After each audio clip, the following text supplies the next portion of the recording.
The Avatar's role, first and foremost, is to the world. Their duty is to keep the world in balance.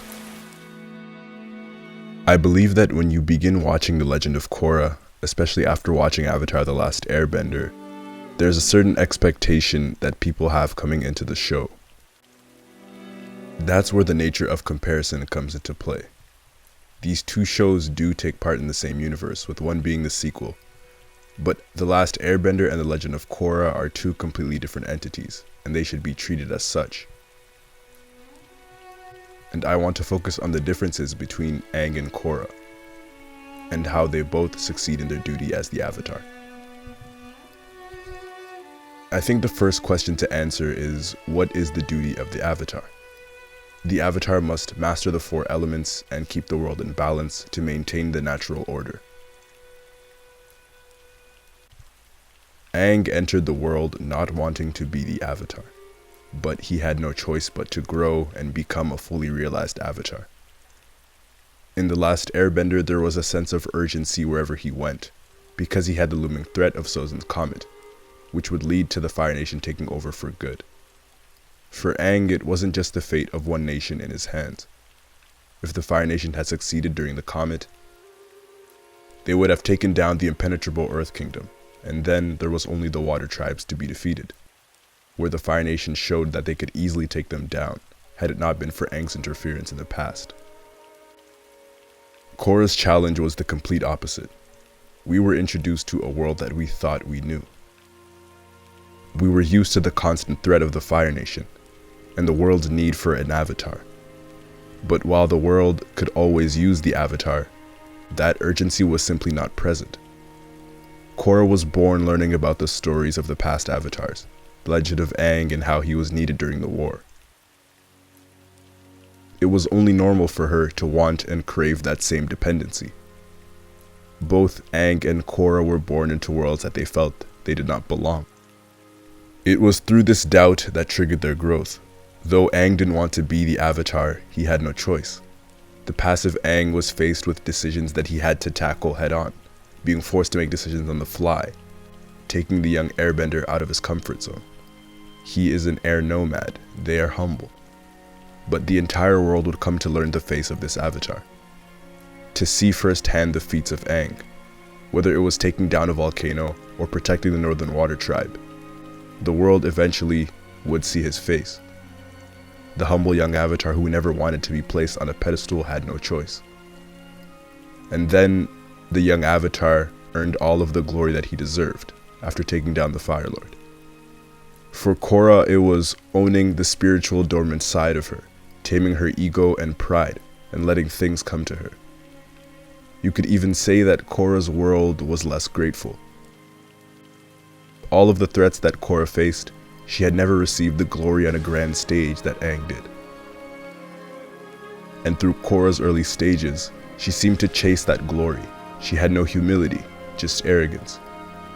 Imagine yourself as the Avatar, hearing stories of how the last Airbender saved the world, and how he was loved everywhere he went.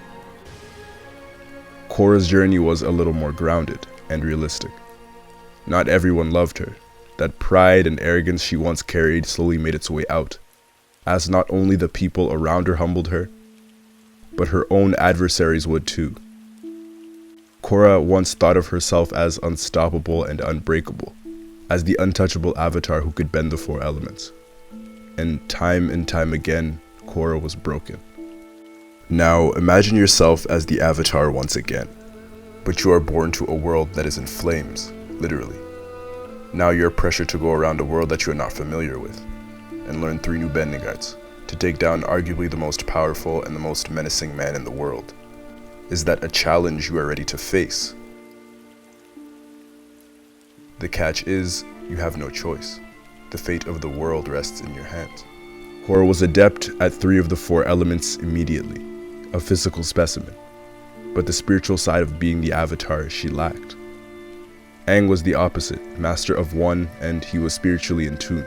He entered the spirit world with ease and could communicate with the past Avatars. Korra's journey was a journey of personal growth and emotional maturity.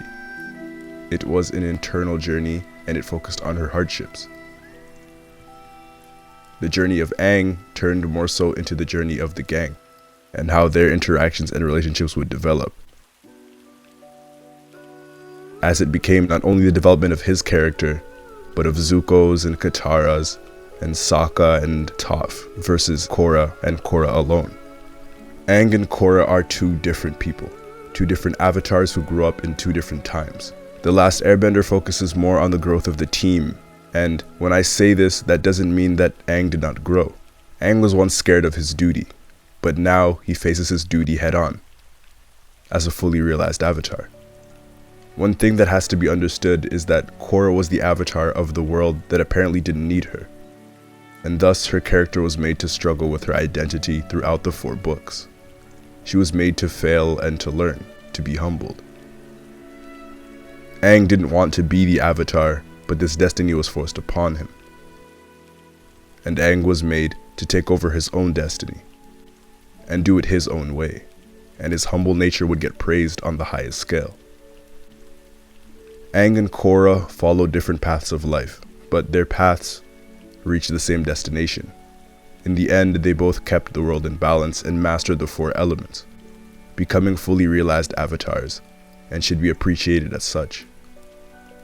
They should simply be titled as Avatar Korra and Avatar Aang, 2 avatars who brought peace and balance to the world, and fulfilled their duty to the world. What does it mean to be the avatar? It means sacrifice. Sacrificing your body, your lover, for the good of the world. Putting the entire world first, even above yourself. Both Aang and Korra were ready to sacrifice the things that they hold dearest to them in this world. Aang was ready to sacrifice Katara when he opened his 7th chakra, and Korra put her body on the line to defeat Zahir. Aang and Korra embodied their duty to the world. The role of the Avatar as a whole teaches us that while we may not have a duty to this world, we all have a duty to ourselves.